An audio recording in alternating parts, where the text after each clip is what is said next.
Thank you Nitin గారు, thank you so much. నా MLA గారిని మాట్లాడాల్సిందిగా కోరుకుంటున్నాము.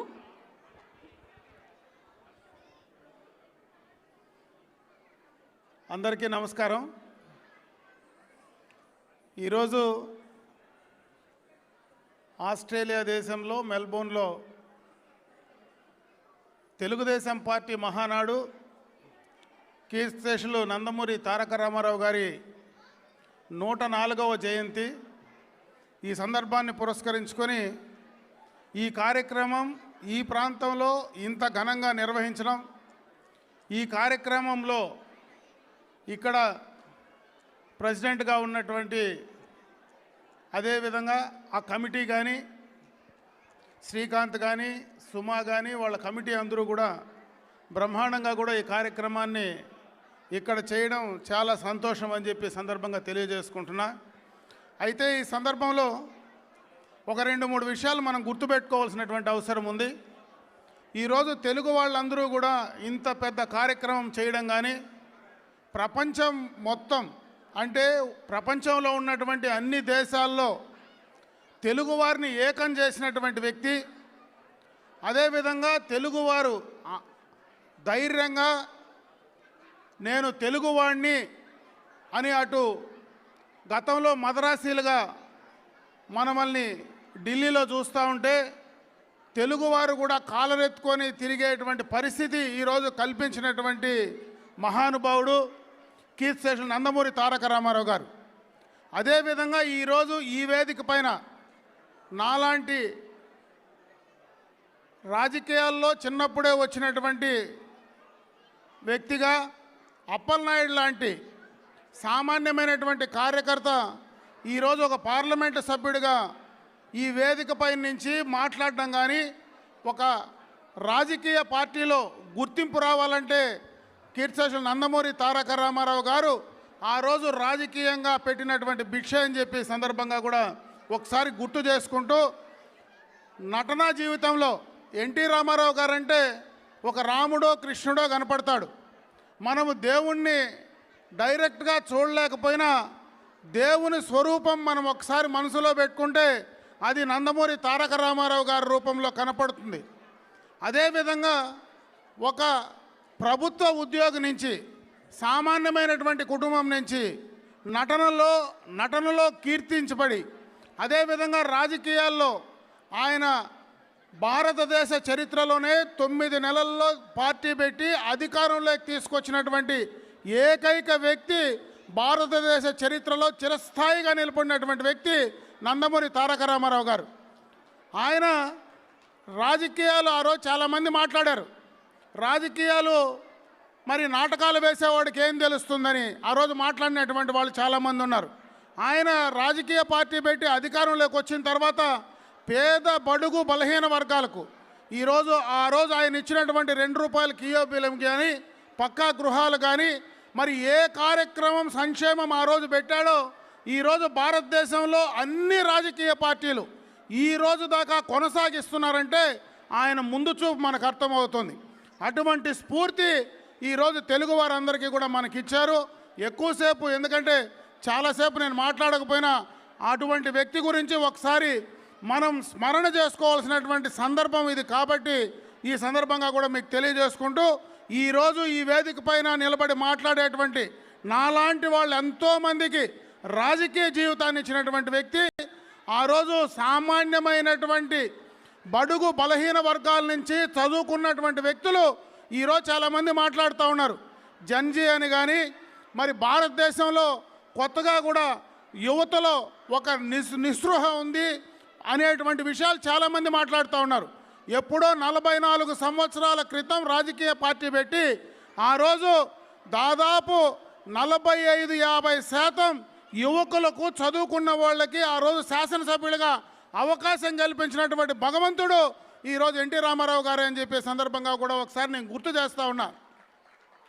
అవే కాదు, ఆ తర్వాత కూడా ఈరోజు తెలుగుదేశం పార్టీని చంద్రబాబు నాయుడు గారు ముందుకు తీసుకెళ్తా ఉన్నారు.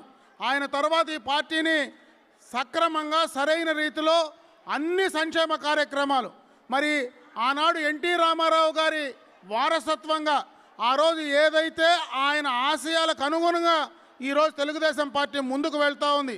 ఈరోజు అమరావతి కావచ్చు, గతంలో హైదరాబాద్ కావచ్చు, అన్ని రకాలైనటువంటి అభివృద్ధి సంక్షేమ కార్యక్రమాలను ముందుకు తీసుకెళ్తూ ఉన్నారు. రేపు రాబోయే యువకులందరికీ కూడా ఒక స్ఫూర్తిదాయకంగా ఆయన కుమారుడు ఈరోజు లోకేష్ బాబు గారు కూడా వస్తూ ఉన్నారు. ఈరోజు రాజకీయంగా మరి చంద్రబాబు నాయుడు గారి కుమారుడుగా కాకుండా మొన్న 2019-24 మధ్య ఆనాడున్నటువంటి వైసీపీ ప్రభుత్వం చేసినటువంటి అక్రమాలను ధైర్యంగా రోడ్డు పైన నిలబెట్టి ఎదుర్కొన్నటువంటి వ్యక్తిగా ఆ రోజు దాదాపు 90 నియోజకవర్గాలకు పైన దాదాపు 3300 కిలోమీటర్లు పాదయాత్ర చేసి ఇతను కూడా నిలబడగలడు, నేను చేసి చూపిస్తాననేటువంటి వ్యక్తిగా రేపు రాబోయే భవిష్యత్ నాయకుడిగా లోకేష్ బాబు గారు కూడా ముందుకు వెళ్తున్నాడు. కాబట్టి మనందరికీ కూడా ఇదే తెలుగుదేశం పార్టీ అజరామంగా రాబోయే భవిష్యత్తులో ఎంతోమంది తెలుగు వారికి ఆత్మగౌరవాన్ని నిలబెట్టే విధంగా ఈరోజు మనం ఆ కార్యక్రమాలు ముందుకు తీసుకెళ్లడంలో భాగంగా ఈరోజు మన రాష్ట్రంలో ముందుకు వెళ్తూ ఉంది. రాష్ట్రంలోనే కాదు, ఈరోజు ప్రపంచంలో, ఈరోజు మేము ఆస్ట్రేలియాకి వచ్చాం, చాలామంది ఇక్కడే కాదు మొత్తం ప్రపంచం మొత్తం కూడా కీర్తి నందమూరి తారక రామారావు గారి మహానాడు ఇంత ఘనంగా నిర్వహిస్తూ ఉన్నారంటే ఇదే విధంగా భవిష్యత్తులో మీరందరూ కూడా ముందుకు వెళ్ళాలా. అక్కడ మన రాష్ట్రంలో జరిగేటువంటి కార్యక్రమాలు, వాటికి తోడ్పాటు అందించేటువంటి కార్యక్రమాలను కూడా మీరు తీసుకోవాలని చెప్పి తెలియజేసుకుంటూ ఈరోజు నన్ను పిలిచి, నాకు కూడా వీసా రావడానికి కూడా చాలా ఇబ్బంది ఉంది. నేను ఆఖరి దాకా కూడా వస్తానో రానో కూడా తెలియదు. ఎందుకంటే 2019-24 మధ్యలో దాదాపు 33 కేసులు నా పైన ఉన్నాయి. ఈ దేశంలో మనకు పోలీస్ క్లియరెన్స్ సర్టిఫికేట్ వస్తే కానీ వీసా వచ్చే పరిస్థితి లేదు. కాబట్టి ఆఖరి నిమిషం దాకా వీసా వస్తుందో రాదో అంటే నేను ఎప్పుడూ బయట దేశానికి ఎక్కడా కూడా ఈ మహానాడు కార్యక్రమాలకు నేను రాలా.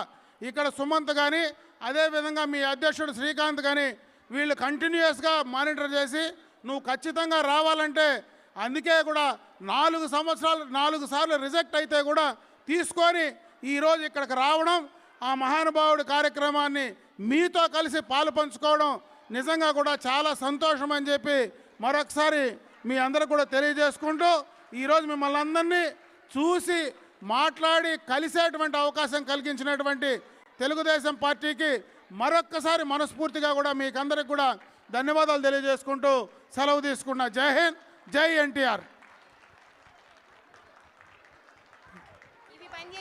థ్యాంక్ యూ అమర్నాథ్ రెడ్డి గారు. Thank you so much. Please stay back అండి. మీ చేతుల మీదుగా కొన్ని మొమెంటోస్ అందించవలసిందిగా కోరుకుంటున్నాము. కళాద్యుతి టీం వచ్చి మన ఎమ్మెల్యే గారి చేతుల మీదుగా మొమెంటోస్ అందుకుంటారు. మొమెంటోస్ తీసుకుని రండి. యా, ఎలా రాదండి వీసా? మీరు ఇవాళ కావాలి ఇక్కడ, మీ మాటలు వినాలి ఇక్కడ, అందుకనే వీసా వచ్చింది ఖచ్చితంగా. సో ఎస్, మీరు రావడం చాలా చాలా ఆనందదాయకం. మరొకసారి ప్రత్యేకమైన కృతజ్ఞత తెలియజేసుకుంటున్నాం. అఫ్కోర్స్ రాజకీయ నాయకుల సమయం అనేది చాలా చాలా విలువైనది. అలాంటి విలువైన సమయాన్ని ఇక్కడ తెలుగువారి కోసం ఆయన ఇచ్చి ఇంత దూరం వచ్చినందుకు మరొకసారి మనం ఆయనకి కృతజ్ఞతలు తెలియచేయాలి.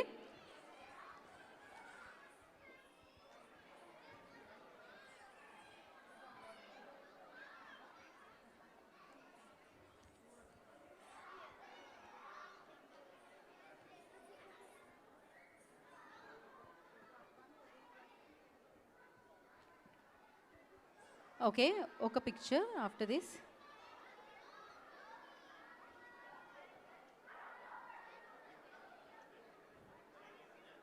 ఒక ఫోటో కోసం.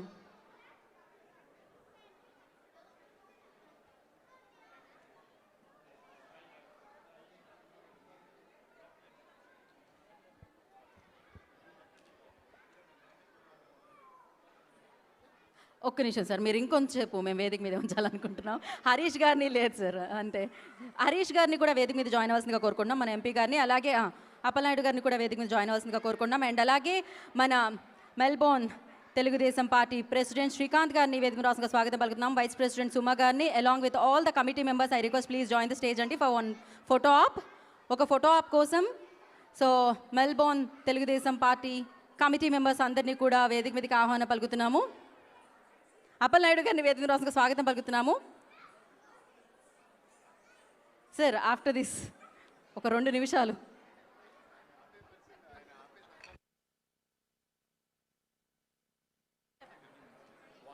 సో శ్రీకాంత్ గారు, సుమ గారు ప్లీజ్ జాయిన్ ద స్టేజ్ అండి. వాణి గారు, సుమ గారు ప్లీజ్ జాయిన్. సుష్మిత గారిని వేదిక మీద రాసిన ఆహ్వానం పలుకుతున్నాము. ఆదిత్య కనకాల గారిని వేదిక మీద రాసిన ఆహ్వానం పలుకుతున్నాము. కేవి గారు please join the stage. Surendra గారు I request please join the stage అండి. ఐ నో, నాకు తెలుసు, అండ్ మీరు ప్లీజ్ జాయిన్ అవ్వండి.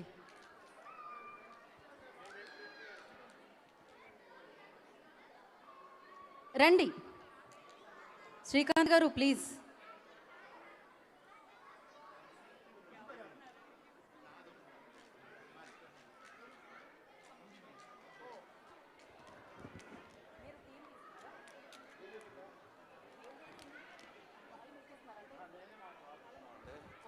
ఓకే ఓకే, సో ఇప్పుడు మెల్బోర్న్ తెలుగుదేశం పార్టీ వైపు నుంచి వాళ్ళ సమయాన్ని కేటాయించి ఇక్కడికి విచ్చేసిన మన లీడర్స్, మన నేతలు, వారికి ఒక చిరు బహుమతి అనమాట. One memento. So first I request Srikanth garu మీరు అందించవలసిందిగా కోరుకుంటున్నాము హరీష్ గారికి. ఫాస్ట్గా అండి, సూపర్ ఫాస్ట్ ఎక్స్ప్రెస్ లాగా ప్లీజ్ జాయిన్. సార్ మీరు మాకు వచ్చి బోలెడని జ్ఞాపకాలు ఇచ్చారు, మీకు కూడా ఒక జ్ఞాపకం అలా.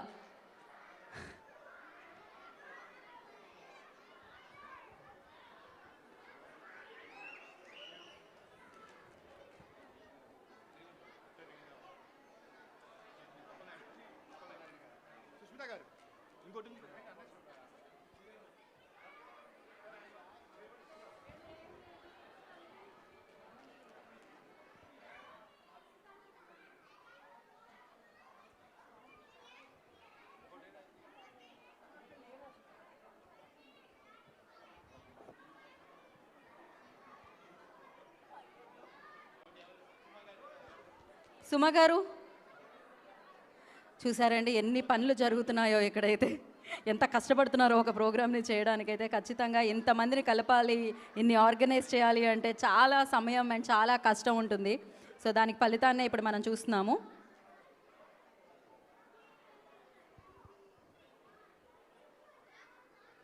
ఓకే, ఇప్పుడు ప్రాపర్ వన్ పిక్చర్. ఒక ఫోటో కోసం శ్రీకాంత్ గారిని ఫోటోలో కనిపించేలా నుంచోవలసిందిగా కోరుకుంటున్నాం. ఇందాక నుంచి వెనకే ఉంటున్నారు. కమిటీ మొత్తం అందరూ ఎక్కడున్నారు? వచ్చారా? ఓకే, ఇంకా మిగతా వాళ్ళు కూడా కమిటీ మెంబర్స్ ప్లీజ్ జాయిన్ అండి. సార్ ఇవి జాగ్రత్తగా మీ కార్లో పెట్టించేద్దాం sir. Ya ya okay.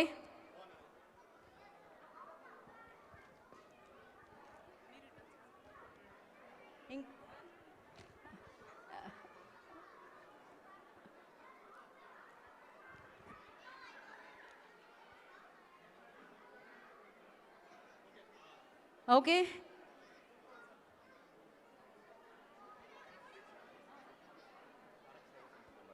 Okay, next Tarak Seva Samiti members please join the stage అండి. గోకుల్, భరత్, రంజిత్, నవీన్, ఇంకెవరున్నా వచ్చేసేయండి ఆ సమితికి సంబంధించి. నితిన్ గారు ప్లీజ్ జాయిన్ స్టేజ్ అండి. నితిన్ గారిని నేను ఇప్పుడు 4వ సారి ఇన్వైట్ చేస్తున్నట్టున్నాను. మోహన్ గారు ప్లీజ్ జాయిన్. సుమంత్ గారు ప్లీజ్ జాయిన్ స్టేజ్ అండి. తారక్ సేవా సమితి నుంచి భరత్ గారు please join stage.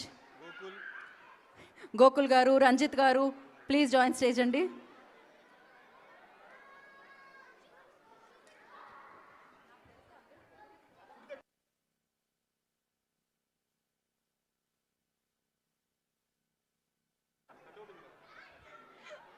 So okay, మరొకసారి మన పలమనేరు ఎమ్మెల్యే గారు అమర్నాథ్ రెడ్డి గారికి మరొకసారి కృతజ్ఞతలు తెలియజేసుకుంటున్నాం. అలాగే అప్పలనాయుడు గారికి, హరీష్ గారికి thank you so much for coming and gracing the event sir. Thank you. Ya thank you Appalanaidu గారు, thank you so much. Thank you Harish గారు, థ్యాంక్ యూ అమర్నాథ్ రెడ్డి గారు, thank you.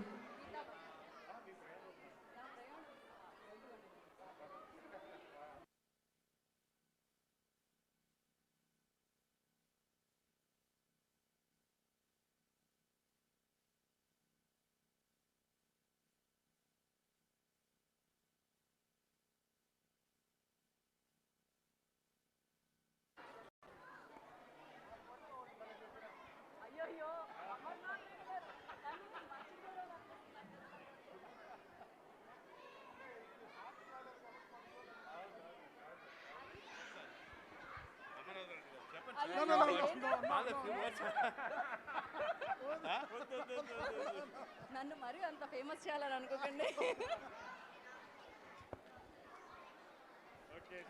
Thank you so much. Yeah, after this picture మనకి ఇంకొన్ని performances ఉన్నాయండి, local talent performances. వాటిని కూడా మనం వీక్షిద్దాం because పిల్లలు చాలాసేపటి నుంచి రెడీ అయి వెయిట్ చేస్తున్నారు. So yes,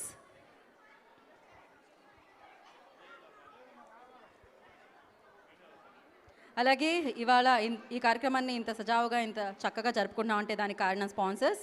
so platinum sponsors Lanco హోమ్స్కి, ద ఫుడ్ స్క్వేర్కి అండ్ శ్రీనివాస్ తాటా గారికి, అలాగే గోల్డ్ స్పాన్సర్స్ లెగసీ రియల్టోర్స్కి అండ్ శ్రీనివాస్ బ్లైండ్స్కి, ఏఎంఎస్కి అండ్ అలాగే Car Fix, Citadel and Zing, వీళ్ళందరికీ కూడా ప్రత్యేకమైన కృతజ్ఞత తెలియజేసుకుంటున్నాము. అండ్ అలాగే food sponsors Simply India, Sridwaraka, Pulao Space and Vedika, Pizza Hut, Kesari and Spice kitchen.